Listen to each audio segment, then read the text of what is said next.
Good afternoon, Facebook friends and family. Here we are again.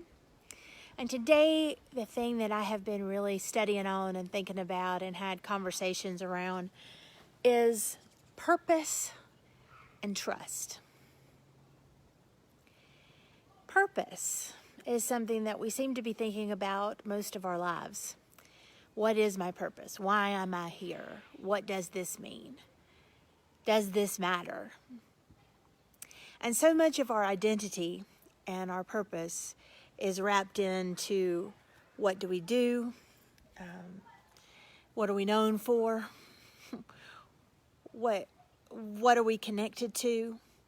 Who is dependent on us? Does what I do really make a difference in the world?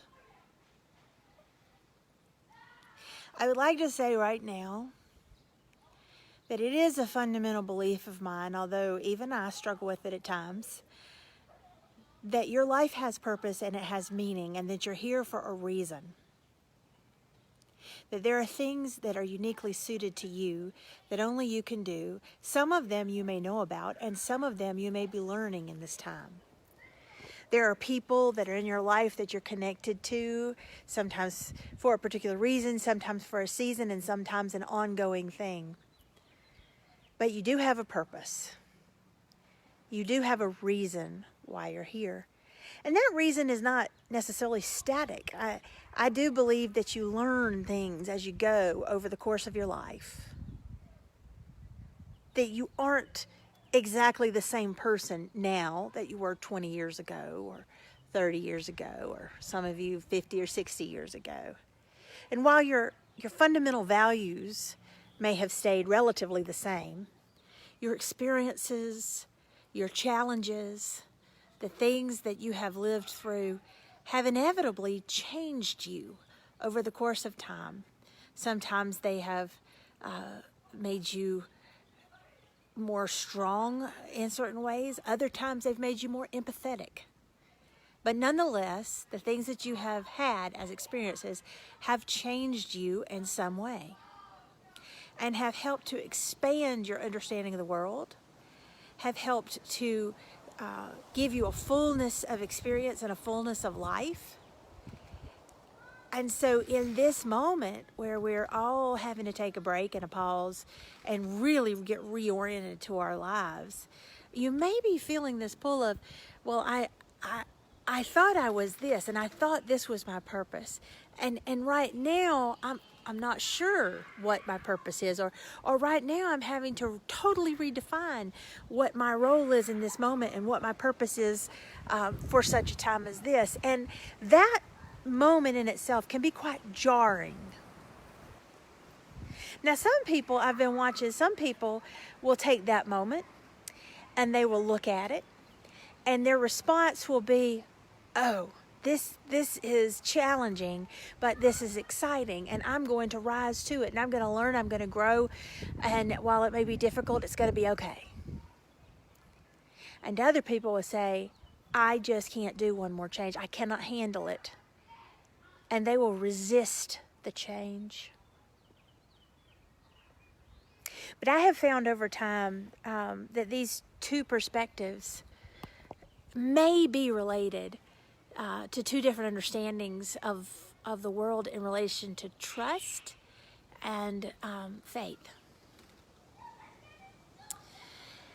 Because if your go-to is resistance to change, when change is absolutely inevitable, you're not the same person you were probably last week, much less last month, or last year, or last decade.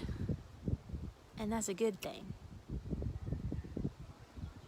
But if every time some change happens, you resist it, you can't deal with it, then typically that tells me that somewhere in your life you're letting fear and an insecurity within yourself and within God and others take a hold of you, and therefore imprison you in some way. And that is a very hard place to live in.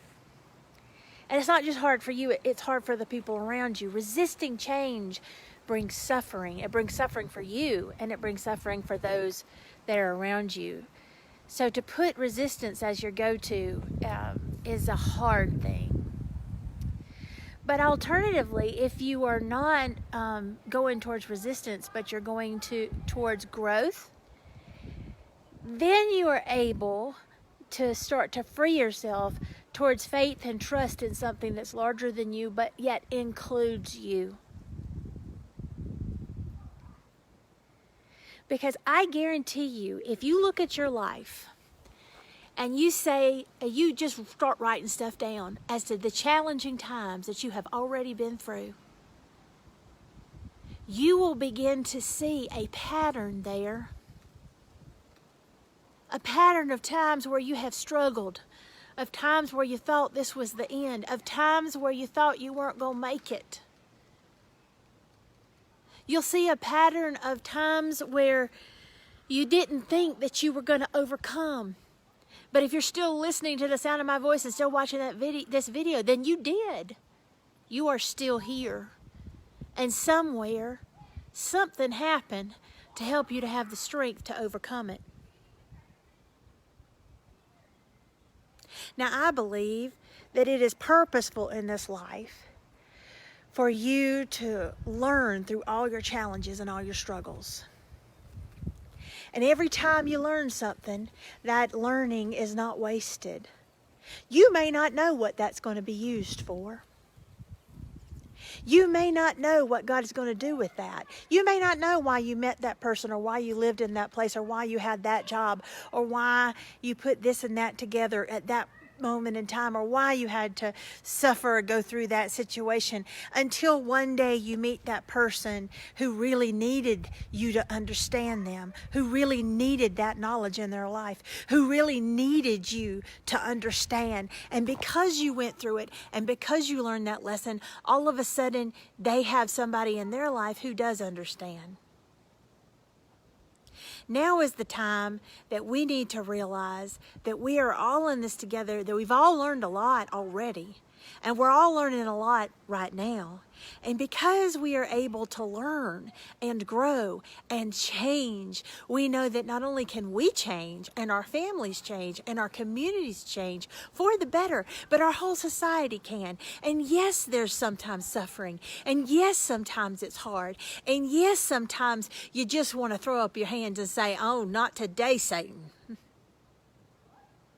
Even in those moments, or maybe especially those, you are going to grow exponentially.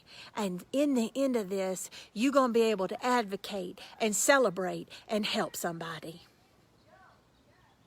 So let's just take a step back today and start making a list of all those times where you have already overcome, and give gratitude to God for those.